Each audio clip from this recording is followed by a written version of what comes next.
Hello दोस्तों, स्वागत है आप सबका एक बार फिर से इस चैनल पर। यहाँ पर हम लोग इस वीडियो के माध्यम से यूपीपीएससी आरओ के लिए बहुत ही महत्वपूर्ण सीरीज जो कि हम चला रहे हैं। इसमें हम लोग जो भी क्या कहते हैं टॉपिक्स हैं, जिसमें हमने एंशियंट हिस्ट्री और मिडिवल हिस्ट्री चल रहा है, मुगल काल तक हम यहाँ पर आ गए हैं। और दो वीडियो मैंने और बनाई थी जिसमें हमने इकोनॉमिक्स के महत्वपूर्ण टॉपिक बेरोजगारी वाले टॉपिक को मैं भी अगली वीडियो में करा दूंगा। और हमने उसमें जो गरीबी से संबंधित जो तथ्य थे और इसके अलावा जो 5 ईयर प्लान वगैरह थे, उन सब चीज़ों को मैंने आपको प्रीवियस वीडियो में बता दिया है। तो उन्हें आप देख सकते हैं, जो आपके पॉइंट्स इंपॉर्टेंट हो सकते हैं इकोनॉमिक्स से, उन्हें मैंने बताया है। आगे भी ये सीरीज चलती रहेगी, तो आप चैनल को ज़रूर सब्सक्राइब कर लें। और इसी चैनल पर प्लेलिस्ट भी मिल जाएगी यूपीपीएससी आरओ स्पेशल, तो उसे भी आप देख सकते हैं। बाकी यदि आप यूपी के वीपीओ ग्राम पंचायत अधिकारी की सीरीज देखना चाहते हैं, जिसमें मैंने पूरा थ्योरी पोर्शन जो पंचायती राज का उसे करा दिया है, उसके बाद हम लोग उसी प्लेलिस्ट में ही आपको मॉक टेस्ट की सीरीज भी मिल जाएगी, तो आप उसे भी फॉलो कर सकते हैं। चलिए हम मुगल काल को स्टार्ट करते हैं। आप यहाँ पर हम देखेंगे जो महत्वपूर्ण टॉपिक है जो आपके एग्जाम में बन सकते हैं। तो सबसे पहले देखिए, क्रोनोलॉजी आपको पता होना चाहिए। देखिए, बाबर 1526 से 1530 के मध्य में शासक रहता है, और यही जो है मुगल काल की नींव डालता है। इसके बाद देखिए, हुमायूं बनता है, 1530 से लेकर 1556 तक रहता है। ठीक है। इसके बाद शेर शाह सूरी बीच में बनता है 1540 से 1545 के आसपास। ठीक है। शेर शाह सूरी के बाद जो है, देखिए यहाँ पर जो शासन करते हैं वो कौन करता है? अकबर करता है 1556 से 1605 में। ध्यान दीजिएगा, शेर शाह सूरी जो है सूरी वंश का था, और हुमायूं को हरा कर जो कि शासक बनता है। अकबर के बाद देखिए जहांगीर बनता है, जहांगीर के बाद शाहजहाँ बनता है, शाहजहाँ के बाद कौन बनता है? तो औरंगजेब बनता है। ठीक है। इसके बाद देखिए उत्तर मुगल कालीन भी है जो शासक बनते हैं, उसे मैं भी आपको बता दूंगा, उनकी क्रोनोलॉजी भी आपको ध्यान देना है। ठीक है। तो यहाँ पर अब हम देखते हैं इंपॉर्टेंट फैक्ट्स वगैरह। तो देखिए, बाबर जो है, इसका जो जन्म जो होता है ये 1483 में मध्य एशिया के एक छोटे से राज्य फरगना में है जो कि होता है। और ये जो है, ये चीज़ ध्यान दीजिएगा, तैमूर और चंगेज़ का, इन दोनों का ही वंशज था। ये चीज़ आपको ध्यान देना है, क्योंकि जो इसके पिता थे ये उमर शेख मिर्जा जी थे, जिनका देहांत हो गया था। और बाबर जो है राजद बना 1497 में। देखिए, बाबर ने समरकंद को जीत लिया, और यहाँ पर जो है देखिए, बाबर ने फरगना को प्राप्त करने के लिए सरकार समरकंद से चलता है। तो समरकंद पर जो है इसका जो चचेरा भाई था अली, इसने अधिकार कर लिया। इसके बाद होता क्या है कि 1498 में फरवरी में ही बाबर को एक वर्ष से अधिक समय तक खाना बदोश वाला जीवन है जो कि बिताना पड़ता है। 1499 में उसने फरगना की राजधानी पर पुनः अधिकार प्राप्त कर लिया था बाबर ने। ठीक है। और सन 1500 में उसने समरकंद पर भी है जो कि क्या कहते हैं अधिकार कर लेता है। ठीक है। 1504 में क्या होता है कि यह काबुल में अधिकार कर लेता है, सफल हो जाता है अधिकार करने में। और इसके बाद एक कंधार, काबुल के बाद एक कंधार और हेरात पर भी है जो कि विजय प्राप्त कर लेता है। ठीक है। इसको जो है इसके पिता की जो उपाधि थी मिर्जा को, ये इसको त्याग देता है 1507 में, और बादशाह की उपाधि है जो कि ये ग्रहण करता है। 1519 में देखिए, बाबर ने जो है भेरा, खुशाब और चनाब के प्रदेशों पर विजय प्राप्त कर ली थी। महत्वपूर्ण तथ्य ध्यान दीजिएगा। और 1520 में इसने जो है बदख्शा को जीत कर हुमायूं के हवाले है जो कि कर दिया था। 1522 में देखिए कंधार को जीत कर ये कामरान को कर देता है, ये इसके बेटे थे। ठीक है। और 1524 में क्या करता है, बाबर ने लाहौर को जीतकर सुल्तान इब्राहिम लोदी के जो चाचा थे अला अलाउद्दीन, इनको सौंप देता है। लेकिन अलाउद्दीन को जो है दौलत खान लोदी ने काबुल है जो कि भगा दिया था। ये चीज़ भी आपको ध्यान देना है। अब देखिए, पानीपत का प्रथम युद्ध जो होता है आपका 1526 में, बहुत ही महत्वपूर्ण युद्ध है। नवंबर 1525 में बाबर ने 12,000 घुड़सवारों के साथ भारत की ओर है जो कि कूच किया था। 21 अप्रैल 1526 को इब्राहिम लोदी और बाबर की सेनाएं जो है ये पानीपत के मैदान में है आमने सामने आती हैं। हरियाणा में पानीपत का मैदान है, ये चीज़ भी आपको ध्यान देना है। बाबर ने इस युद्ध में तुलगवा रण पद्धति को है जो कि अपनाया था। ठीक है। इसके बाद देखिए, इसके जो है बाबर के दो निपुण तोपची थे, एक अली और मुस्तफ़ा। ठीक है। और दिल्ली और आगरा पर बाबर ने अधिकार कर लिया, और इसके बाद इसने स्वयं को हिंदुस्तान का बादशाह जो है घोषित कर दिया था।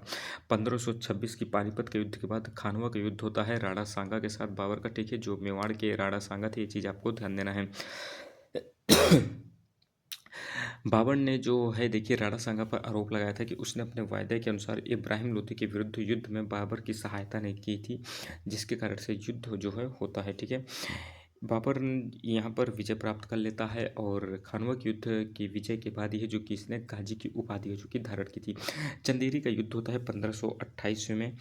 ये और ये मेदिनी राय जो थे चंदेरी के शासक थे, मेदिनी राय इनके साथ होता है। यहाँ पर देखिए राजपूत स्त्रियों ने जौहर का मार्ग है जो कि अपना लिया था, यानी ये इन्होंने अपने आप को आग के हवाले है जो कि कर दिया था। चंदेरी के युद्ध के बाद क्या होता है कि बाबर की शक्ति को ललकारने के लिए कोई भी राजपूत जो है शेष नहीं रह पाता है। घाघरा का युद्ध 1529 में होता है, ये चीज़ आपको ध्यान देना है। ये अफगानों के मध्य होता है और ये इब्राहिम लोदी के भाई महमूद लोदी ने जो है बिहार पर अधिकार कर लिया था और बाबर ने अपने पुत्र अस्करी को मोहम्मद महमूद लोदी के विरुद्ध है जो कि भेजा था, ठीक है। और 1529 6 मई 1529 को बाबर का जो है अफगानों से घाघरा के स्थान पर युद्ध होता है। बाबर का तोपखाना जो होता है अफगानों के विरुद्ध अत्यंत उपयोगी सिद्ध होता है और इसी के तहत बिहार को अपने ये अधीन में है जो कि कर लेता है, ठीक है। बाबर की मृत्यु कब होती है तो 1530 में ही 26 दिसंबर को आगरा में बाबर की मृत्यु हो जाती है और इनके शव को जो है कहाँ पर अपनाया जाता है तो दफनाने के लिए अफगानिस्तान के काबुल में है जो कि यहाँ पर दफनाया जाता है। इसके बाद देखिए हुमायूं है जो कि शासन करता है। 6 मार्च 1508 में ये काबुल में जो है पैदा होता है। इनकी माता का नाम क्या था, महिम बेगम था जो कि शिया मत में है, जो कि विश्वास रखती थी। हुमायूं जो है बाबर के क्या कहते हैं 4 पुत्रों में सबसे बड़ा था। हुमायूं, कामरान, अस्करी और हिंदाल। उसे ही बाबर ने अपना उत्तराधिकारी नियुक्त किया, किसे, हुमायूं को। हुमायूं ने जो है देखिए तुर्की, फारसी और अरबी का अच्छा ज्ञान है जो कि प्राप्त किया था और यह जो है दर्शन शास्त्र, ज्योतिष शास्त्र, फलित और गणित का भी है जो कि अच्छा ज्ञानी था। उसे प्रशासनिक प्रशिक्षण देने के लिए बाबर ने जो है 1528 में उसे बदख्शा का राज्यपाल है जो कि नियुक्त करता है। बाबर की मृत्यु के बाद 1530 में 23 वर्ष की अवस्था में है जो कि हुमायूं का राज्याभिषेक है जो कि हो जाता है। ये जो है अपने छोटे भाइयों के साथ काफ़ी अच्छा व्यवहार है जो कि करता है। कामरान को एक काबुल का राज दे देता है। कंधार और पंजाब की सूबेदारी जो है यहाँ पर मिल जाती है, ठीक है। काबुल, कंधार और पंजाब की सूबेदारी कामरान को मिलती है। अस्करी को जो है संभल की सूबेदारी मिलती है और हिंदाल को जो है अलवर की सूबेदारी है जो कि दी जाती है। ये चीज़ आपको ध्यान देना है। लेकिन ये लोग विश्वासघात करते हैं अपने ही भाई के साथ। इसके बाद देखिए कलिंजर का युद्ध होता है। ये इनके ईयर भी जरूर ध्यान दीजिएगा। कलिंजर का युद्ध 1531 में होता है। उस समय राजा कौन थे तो रुद्रदेव थे, ये चीज़ आपको ध्यान देना है। और ये रुद्रदेव जो थे ये अफगान के पक्ष में ही थे, ये चीज़ भी आपको ध्यान देना है। चुनार का घेरा जो है 1532 में होता है। बहादुर शाह से युद्ध होता है 1535 और 36 में होता है, ये चीज़ भी आपको ध्यान देना है। यहाँ पर देखिए चित्तौड़ की जो राजमाता थी कैरवती, इन्होंने जो है हुमायूं से सहायता की याचना की थी तथा उसे राखी भी है जो कि भेजी थी। हुमायूं ने जो है ये राखी स्वीकार कर ली थी और चित्तौड़ की ओर प्रस्थान किया। बहादुर शाह और हुमायूं के मध्य जो है देखिए यहाँ पर सारंगपुर जो मालवा प्रदेश है यहाँ पर युद्ध होता है, ये चीज़ आपको ध्यान देना है। और हुमायूं ने मांडू और चंपानेर के किलों को भी है जो कि जीत लेता है और बहादुर शाह यहाँ से भाग जाता है। हुमायूं की यह विजय जो है स्थायी सिद्ध नहीं हुई क्योंकि 1536 में बहादुर शाह ने जो है पुर्तगालियों की सहायता से मालवा तथा गुजरात पर फिर से अधिकार प्राप्त कर लिया था। 1537 में बहादुर शाह की मृत्यु हो जाती है। इसके बाद देखिए क्या महत्वपूर्ण है आपके लिए तो देखिए 1539 में शेर खान ने कोसी और गंगा नदी के मध्य क्षेत्र पर अधिकार कर लिया था। जब हुमायूं ने मार्च 1539 में आगरा के लिए पुनः यात्रा प्रारंभ की तो शेर खान ने जो है उसको मार्ग पर रोक लेता है, ठीक। किसको, हुमायूं को। ये चीज़ आपको ध्यान है। शेर खान यानी शेरशाह सूरी। इसके बाद देखिए आपका क्या होता है तो चौसा का युद्ध होता है, ये चीज़ ध्यान दीजिएगा। 1539 में होता है। हुमायूं और शेर खां के मध्य में होता है, ये चीज़ आपको ध्यान देना है। यहाँ पर देखिए एक भिश्ती की सहायता से जो है काफ़ी मुश्किल से है जो कि हुमायूं अपने आप को जान बचाकर भाग पाता है। यहाँ पर हुमायूं पराजित हो जाता है शेर शाह सूरी से। शेर खान ने शेर शाह की उपाधि है जो कि इसी युद्ध के बाद है जो कि धारण की थी और अपने नाम से खुतबे भी इसने पढ़वाए थे और सिक्के भी ढलवाए। इसके बाद देखिए कन्नौज का युद्ध होता है 1540 में, ये चीज़ भी आपको ध्यान देना है। ये भी देखिए हुमायूं और शेर शाह सूरी के मध्य होता है। अब यहाँ पर देखिए शेर शाह ने जो है आगरा और दिल्ली पर भी है जो कि अधिकार कर लिया था और क्या कहते हैं हुमायूं यहाँ से भागकर चला जाता है मध्य एशिया की तरफ। हुमायूं के पुनः सिंहासन रूढ़ होने के प्रयत्न देखिए कन्नौज यानी बिलग्राम को युद्ध होता है। इसके बाद हुमायूं जो है भारत में इधर उधर भागता रहता है। हुमायूं को अपने मित्र संबंधी अथवा भाइयों से कोई भी सहायता है जो कि नहीं मिलती है।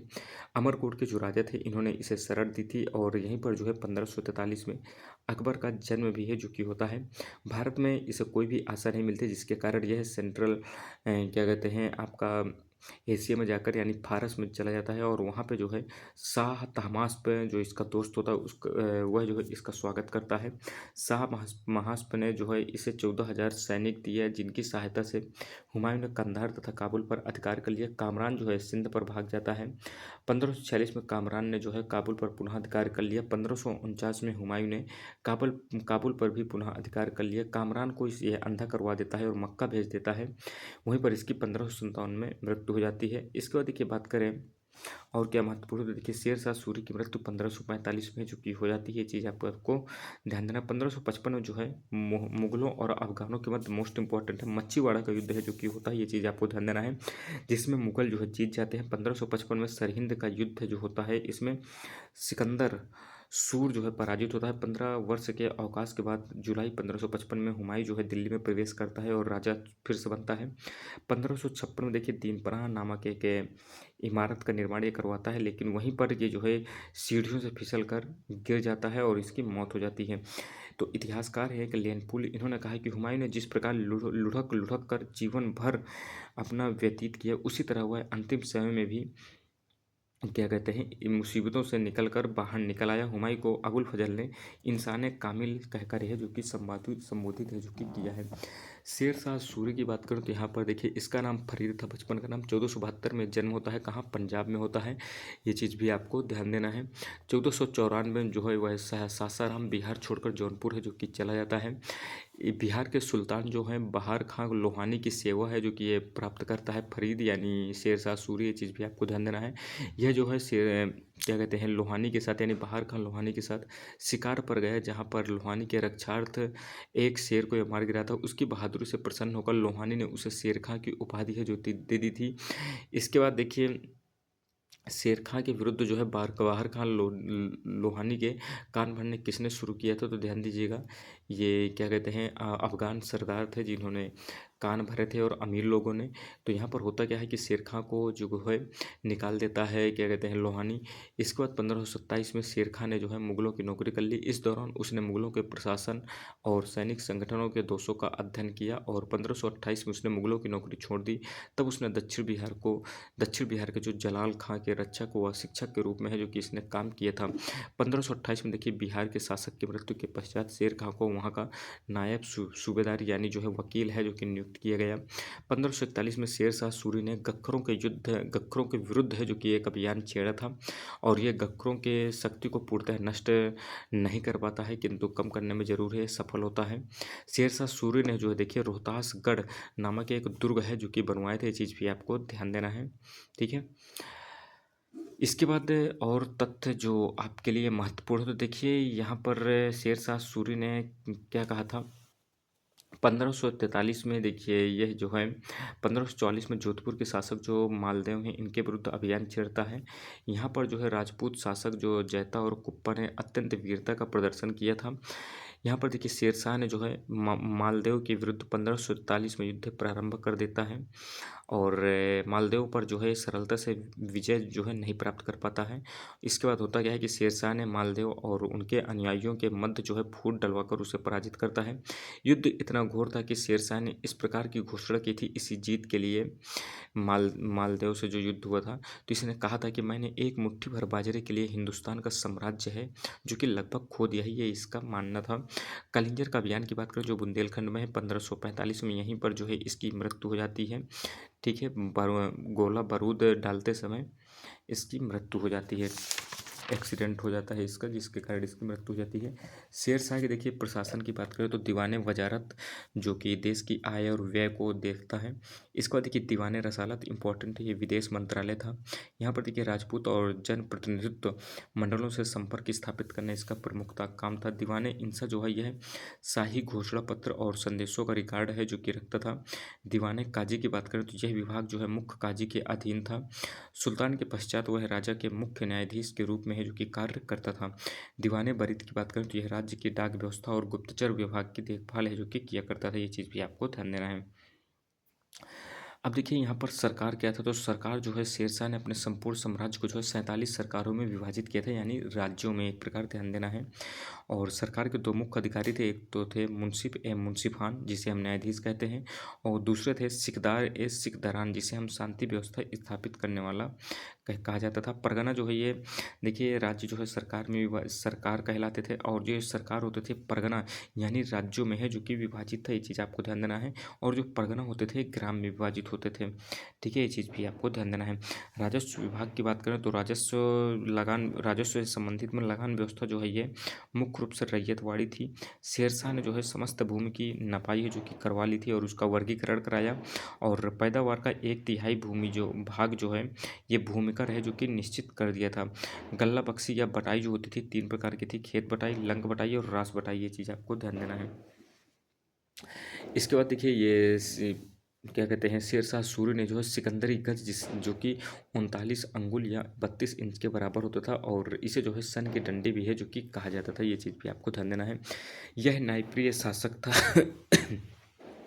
और इसने स्वयं को सुल्तान उल अदल की उपाधि है जो दी थी, ये चीज़ भी आपको ध्यान देना है। जो काजी वगैरह होते थे ये असैनिक मुकदमों पर ही है जो कि निर्णय देते थे, ये चीज़ भी आपको ध्यान देना है। इसके बाद देखिए और क्या आपके लिए ध्यान देना है, तो ये इसने देखिए ग्रैंड ट्रंक रोड है जो कि बनवाई थी, ये चीज़ भी आपको ध्यान देना है। और 1700 सरायों का निर्माण है जो कि इसने कराया था।